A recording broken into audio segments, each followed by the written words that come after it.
Refraction of light. Yes, तर refraction of light म्हणजे प्रकाशाचे अपवर्तन. मग प्रकाशाचे अपवर्तन हा तुमचा 6वा धडा आहे. याच्यामध्ये काय काय आलेले आहे?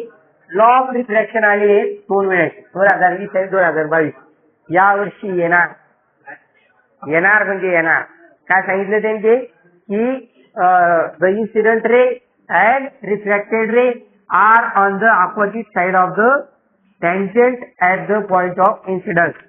बरोबर, आपात बिंदू जवळ असलेल्या संदिकेच्या विरुद्ध बाजूला कोण असतं? आपाती किरण आणि अपवर्तित किरण असतं.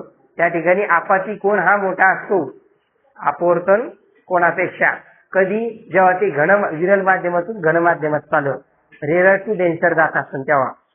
ते 3 मार्काची ऍक्टिव्हिटी नव्हती पाहिले का आपण, की विरल मधून घनमध्ये जाताना आय मोठा असतो, आर छोटा असतो. घनमधून डेन्सर मधून विरल मध्ये म्हणजे रेअर मध्ये जाताना त्या ठिकाणी आय हा छोटा असतो, आर हा मोठा असतो. विरल मध्ये जाताना विरल मध्ये तिथं लाईटची स्पीड वाढत असते. या सेकंड लॉ काय सांगितलेला आहे तो, की त्या ठिकाणी साइन आय आणि साइन आर या दोघांचा रेशो कसा असतो? कॉन्स्टंट असतो, स्थिर असतो. ठीक आहे, लॉ ऑफ रिफ्लेक्शन दोन्ही पण सांगता आले पाहिजे. ठीक आहे, आणि ते आर लाईन सेम प्लेन, त्याची गई एकाच प्लेन मध्ये असतात. कोण?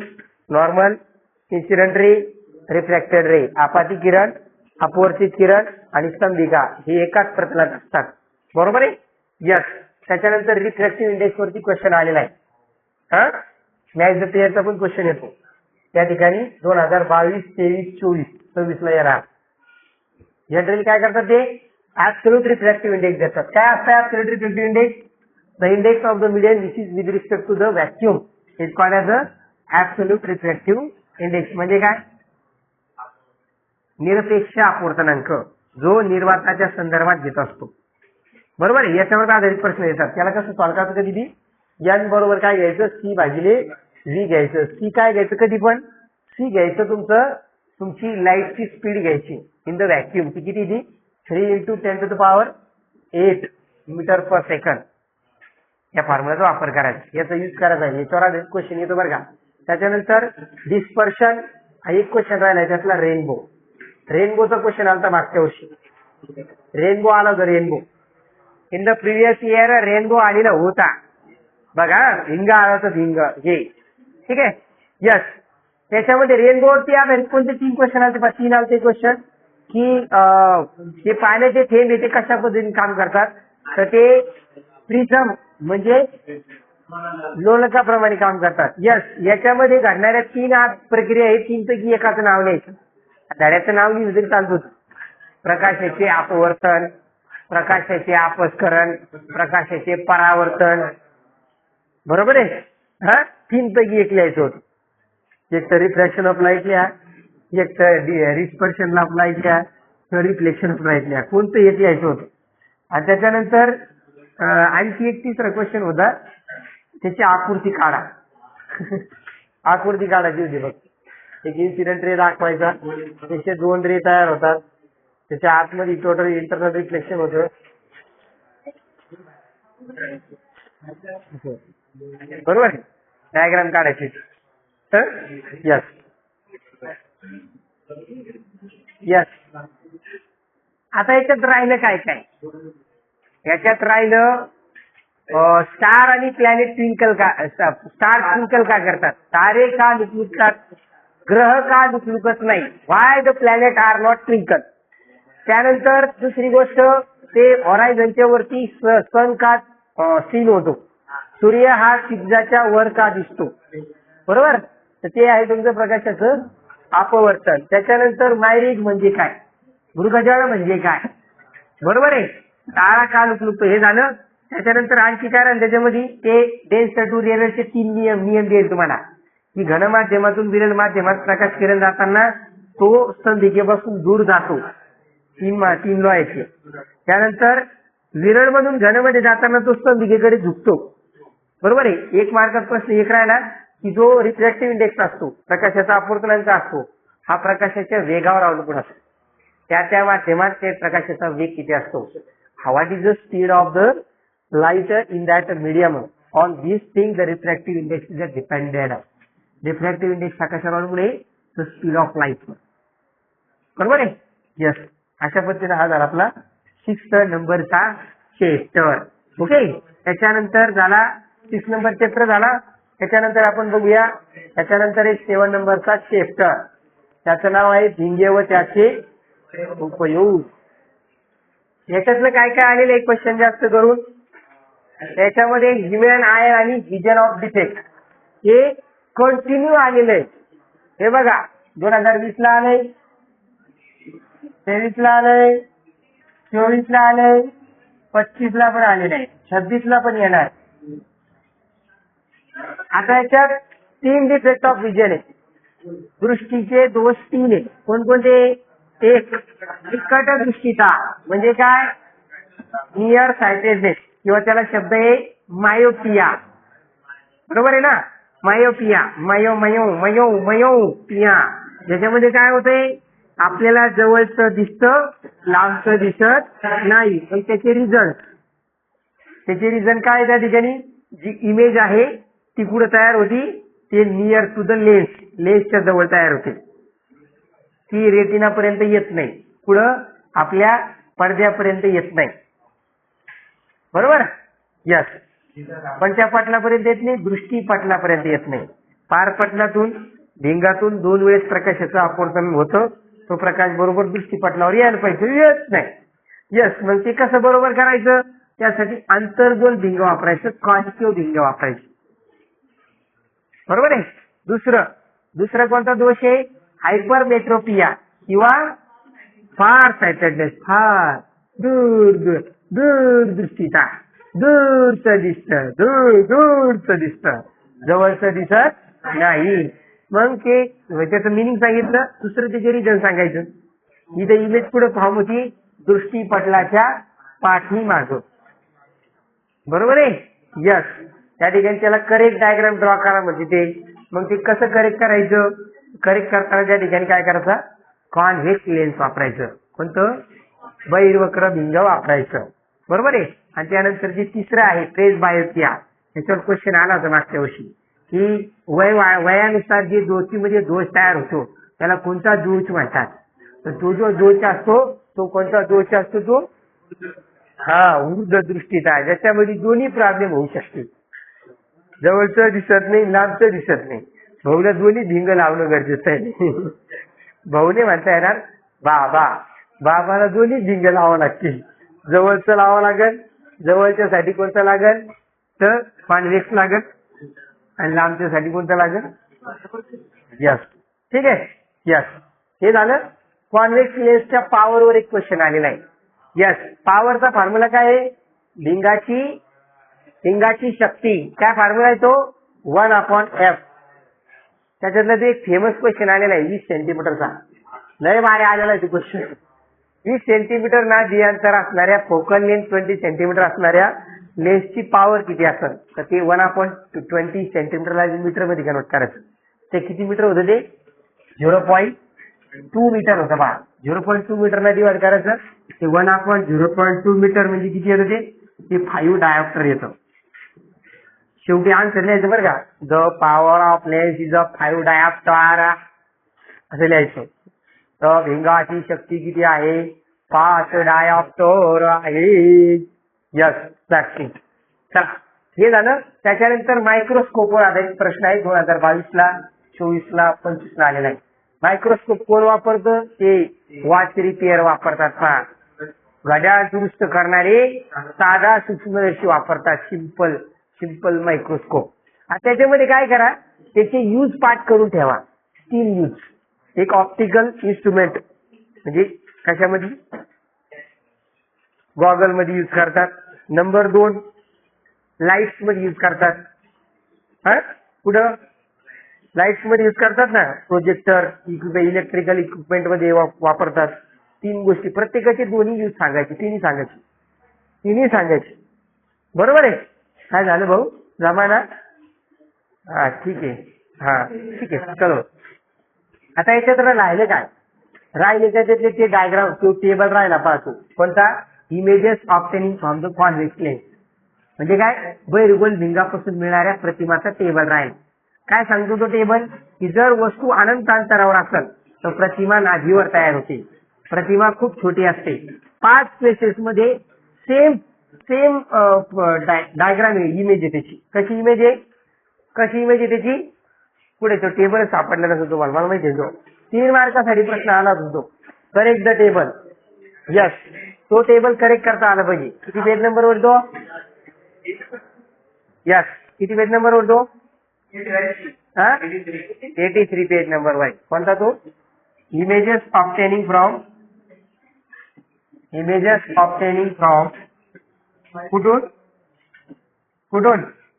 Convex lens. Okay, convex lens. Yes, एक मार्काचा क्वेश्चन असतो. Focal length of the convex lens is. Convex lens म्हणजे बैरोल भिंगाची नाभी अंतर कसं असतं? धन असतं, ऋण असतं? Positive negative? पॉझिटिव्ह असतं, लक्षात ठेवा. कॉन्व्हेक्सचं पॉझिटिव्ह असतं आणि कॉन्केव्हचं निगेटिव्ह असतं, ऋण असतं. अंतर्गोल भिंगाचं नाभी अंतर हे ऋण असतं. त्याच्यात कार्टेशियन चिन्ह संकेत वापरलेले आहे. त्याच्यात भिंगाचं सूत्र वापरून प्रश्न जर आला चुकून तो करता आला पाहिजे. ठीक आहे. यस, अजून काय राहिले लेसन मध्ये? आपल्या आयच्या बाबतीच्या ज्या छोट्या आयची डायग्राम क्वेश्चन आली बघ मागच्या वर्षी. आयची डायग्रामचं क्वेश्चन आला, draw the diagram of I. तेव्हा आयचा नियर पॉईंट कुठं असतो? 25 सेंटीमीटरवर असतो, निकड बिंदू. आणि दूरबिंदू हा कुठं असतो? अनंत अंतरावर. नाभी अंतरात आवश्यकतेनुसार बदल करण्याच्या भिंगाच्या शक्तीला समायोजित शक्ती म्हणतात. The accommodation power of lens to adjust the focal length are according to the object. वस्तूच्या स्थितीनुसार डोळ्यामध्ये काय ताकद आहे, नाभी अंतरात कमी जास्त करता येतं त्याला. बरोबर आहे. यस, हे झाला आपला 7 नंबरचा चॅप्टर. बरोबर आहे. यस, त्याच्यानंतर काय आहे? त्याच्यानंतर 1 नंबरचा चॅप्टर. ठीक आहे. काय 1 नंबरचा चॅप्टर सांगू शकता का? यस, त्याच्यामध्ये अभिक्रियाशीलता श्रेणी विचारलेली बा. अभिक्रियाशीलता श्रेणी काय सांगते? अभिक्रियाशीलता श्रेणी ही 3 प्रकारचे धातू आहे. 3 प्रकारचे धातू आहे. बरोबर आहे. 3 प्रकारचे धातू कोणकोणते? एक सगळ्यात जास्त हायली रिॲक्टिव्ह होतो आपण. हायली रिॲक्टिव्ह म्हणजे कसे? तर जास्त क्रियाशील. सगळ्यात वरती आहे कोण आहे त्याच्यामध्ये सगळ्यात जास्त क्रियाशील? तर पोटॅशियम आहे त्याच्यात. पोटॅशियम, सोडियम, अल्युमिनियम, मॅग्नेशियम हे सगळे काय आहेत? सगळ्यात जास्त क्रियाशील धातू आहेत. पेज नंबर 97 वर आहे पहा. पोटॅशियम, सोडियम, लिथियम आणि कॅल्शियम हे 4 जण जे हे सगळ्यात हायली रिॲक्टिव्ह आहे. पोटॅशियम, सोडियम, लिथियम आणि कॅल्शियम हे झालेले. त्याच्यानंतर दुसरे येतात मध्यम क्रियाशील, मॉडरेटली रिॲक्टिव्ह. त्याच्यात कोण कोण येत आहे? मॅग्नेशियम आहे, अल्युमिनियम आहे, यस, झिंक आहे आणि अजून काय आहे? आयरन आहे आणि लीड पण आहे. 3 पण आहे. यस, आयरन आहे, झिंक आहे.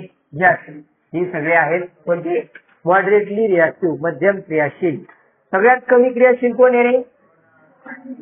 कॉपर आहे, झिंक आहे, गोल्ड आहे, सिल्वर आहे. यस,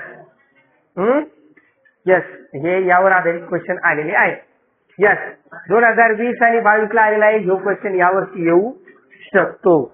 यस, चला पुढे जाऊया. त्याच्यानंतर करोजन प्रिव्हेन्शन. या 5 पद्धती पाहत्या. ही मेथड आहे.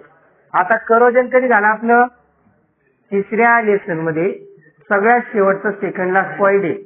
सेकंड लास्ट पॉईंट जो आहे ना ते पॉईंट त्याच्यामध्ये तुम्हाला दिलं होतं. करोजन प्रिव्हेंट करण्यासाठी कोणकोणत्या गोष्टी करू शकता त्याच्यामध्ये कोणकोणत्या मेथडचे पहा. एक गॅल्व्हनायझिंग आहे. गॅल्व्हनायझिंग मध्ये आपण काय करतो?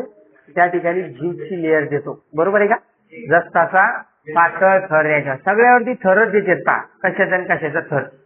गॅल्व्हनायझेशन, जस्त विलेपन, कथिलीकरण, त्याला इंग्लिश मध्ये टिनिंग म्हणतात. टिनिंगचं कथलाचा पातळ थर द्यायचा. अगोदर जस्ताचा पातळ थर दिला गॅल्व्हनायझेशन मध्ये, जस्त विलेपन. त्याच्यानंतर काय आहे? एनोडायझिंग, धनाग्रीकरण. त्याच्यामध्ये काय करतात? जिथलाही धातू असेल त्या धातूवरती त्याच धातूच्या ऑक्साईडची थर द्यायचा. अल्युमिनियम आहे, आता बघा आपल्याकडे जे तार आहेत सगळे अल्युमिनियमचे आहेत, ते अल्युमिनियमचे तारा कधी कधी कार्बन येत आपण म्हणतो आकडा तर पडलेला आहे आणि ते करंट कसं काय येणार, त्याचं कारण काय होतं, जो आकडा आहे आपला तो कशाचा आहे, तो अल्युमिनियमचाच आहे आणि ही जी तार आहे ती पण अल्युमिनियमची आहे. त्या अल्युमिनियमवरती त्याच्याच ऑक्साईडची थर तयार होते, त्याच्यामुळे करंट सप्लाय होत नाही. आपण म्हणतो सर कार्बन आलं, कार्बन आलं, कार्बन, बरोबर आहे. तर ते आहे तुमचं तिसरी पद्धत. कोणती पद्धती, ॲनोडायझिंग. त्याच्यानंतर काय राहिलं, इलेक्ट्रोप्लेटिंग आहे बा, विद्युत विलेपन. आपण काय करतो, सस्त्यामध्ये मस्त पाहतो 1 ग्राम सोनं आणतो, 1 ग्राम किलोभर सोनं आणतो, 1 ग्राम 1 ग्राम पाणी घेतो सोन्याचं, ते असतं समजा आताच्या हिशोबाने 13-14 हजार किंवा 15-16 हजारापर्यंत आहे. 1 ग्राम पाणी घ्यायचं आणि त्याच्यात 2-3 लाखात सोनं करून आणतो, 10 लाखात 1 किलो सोनं, ठीक आहे नाही, 1 किलो लोखंड त्याला 1 ग्राम सोन्याचं पाणी. तर ते सगळं कशाचे उदाहरण आहे, इलेक्ट्रोप्लेटिंग. आपण म्हणतो मंदिर सोन्याचं आहे, हालाकी ते मंदिर सोन्याचं आहे का नाही, तर त्याला वरून पाणी दिलेलं आहे, सोन्याचं पाणी लावलेलं आहे, बरोबर आहे. यस, त्याला इलेक्ट्रोप्लेटिंग म्हणतात. यस, लास्ट वालं काय रे, लास्ट वालं काय, लास्ट वालं यस, त्याला म्हणतो आपण ॲलॉई. ॲलॉय तयार करायचं म्हणजे स्टेनलेस स्टील आहे, त्याच्यावर आज क्वेश्चन येतात की स्टेनलेस स्टील मध्ये कोणकोणते मेटल आहेत, मेटल आणि नॉन मेटल काही. त्याच्यात आयरन आहे 74%, त्याच्यात ब्रॉन्झ मध्ये काय काय, ब्रॉन्झ मध्ये त्या ठिकाणी 10% टीन आहे बा, आणि कॉपर किती आहे, 90% आहे, ते ब्रॉन्झ आहे, ठीक आहे. याच्यामध्ये 8% कार्बन, 18% क्रोमियम आणि 74% आहे आयरन आहे. कशामध्ये स्टेनलेस स्टील मध्ये, ते तुमचं ॲलॉईंग आहे. त्याच्यानंतर आयनिक कंपाऊंड. आयनिक कंपाऊंड काय आहे, आयनाच्या त्या ठिकाणी इलेक्ट्रॉनच्या देवाणघेवाणीतून त्या ठिकाणी काय होतात, आयन तयार होतात, कॅटायन आणि ऍनायन. या कॅटायन ऍनायन मध्ये आकर्षण बल असतं, याच्यापासून काय तयार होतं, आयनिक संयुग तयार होतो. याच्या प्रॉपर्टीज विचारल्या जातात, फिजिकल प्रॉपर्टीज, बरोबर आहे. सर ह्या लेसन मध्ये राहिलं काय हो, हा या लेसन मध्ये राहिलं तुमचं अल्युमिनियमचं निष्कर्षण. त्या अल्युमिनियमच्या डिस्कशन मध्ये त्याचं धातुकाचं नाव विचारलं जातं, बॉक्साईट. त्याच्यामध्ये कोणकोणत्या ऍसिड असतात, इम्प्युरिटीज, त्याच्यामध्ये सिलिका असतं, त्याच्यात स्टॅनिक ऑक्साईड असतं, बरोबर आहे का. यस, त्याच्यासाठी कोणती पद्धत वापरतो आपण, त्याच्यात बेअर किंवा हॉलची पद्धत वापरतो. बेअरची अपक्षालन पद्धत आपण वापरतो. बेअर काय करतो, सोडियम हायड्रॉक्साईड सोबत अभिक्रिया करतो, आणि हॉल काय करतो, सोडियम कार्बोनेट बरोबर अभिक्रिया करतो, त्याच्यापासून ॲल्युमिनियम तयार होतो. ॲल्युमिनियमचं काय करतात, विद्युत अपघटनी क्षपन करतात. त्याच्यात त्याला काय करतात, टाकीमध्ये ठेवतात स्टीलच्या, ज्याचा द्रवणांक 1000 डिग्री सेल्सिअस पेक्षा जास्त असतो. त्याचं तापमान, त्या द्रावणाचं ॲल्युमिनियमचं तापमान कमी करायचं, त्यासाठी आपण त्याच्यात क्रायोलाइट आणि फ्लोरोस्पार टाकतो, आहे की नाही. आणि ॲल्युमिनियम त्या ठिकाणी निष्कर्षण करण्यासाठी ॲनोड आणि कॅथोडवरती अभिक्रिया होतात. ॲनोडवरती त्या ठिकाणी ॲल्युमिनियम मुक्त होतो आणि कॅथोडवरती ऑक्सिजन कार्बन डायऑक्साईडच्या वायूमध्ये फॉर्म असतो. हे झालं. आणखी काय त्याच्यात 2 व्याख्या विचारल्या जातात, कॅल्सिनेशन आणि रोस्टिंग. काय ते रस्टिंग, काय ते नाही रे, रोस्टिंग आहे, रोस्टिंग. हा काय की नाही, निस्थापन आणि भाजणे. भाजणे काय यासाठी करतो आपण, सल्फाईड धातुकासाठी करतो, आणि कार्बोनेट साठी काय करतो, निस्थापन करतो. एका याच्यात फ्री ऑक्सिजनच्या याच्यामध्ये तापवतो आपण, मुक्त हवेमध्ये काय करतो, फक्त तापवतो. शुद्ध करत असेल त्याच्यासाठी सुद्धा तापवतात, बरोबर आहे. तर निस्थापन म्हणजे फक्त तापवायचं, ऑक्सिजन जास्त लागू द्यायचा नाही, त्याला आपण कॅल्सिनेशन म्हणतो. आणि रोस्टिंग मध्ये त्याचं जास्त गरम करायचं, म्हणजे अतिरिक्त हवेमध्ये तापवायचं, फ्री एअर मध्ये हीट करायचं. ते कोण करतो, सल्फाईड धातुकाला. कशासाठी करतो, तर त्याला ऑक्साईड मध्ये रूपांतर करत असतो तेव्हा आपण ते वापरत असतो, ठीक आहे. अशा पद्धतीने हा झाला आपला 8वा लेसन. त्याच्यामध्ये फिजिकल प्रॉपर्टीज ऑफ जर विचारले, मेटल आणि नॉन मेटल सांगता आले पाहिजे, ठीक. हा, तर ते आपल्याला आलं पाहिजे. हा झाला आपला 1 नंबरचा चॅप्टर. काही अडचण कोणा याच्यामध्ये, यस. चला पुढे जाऊया.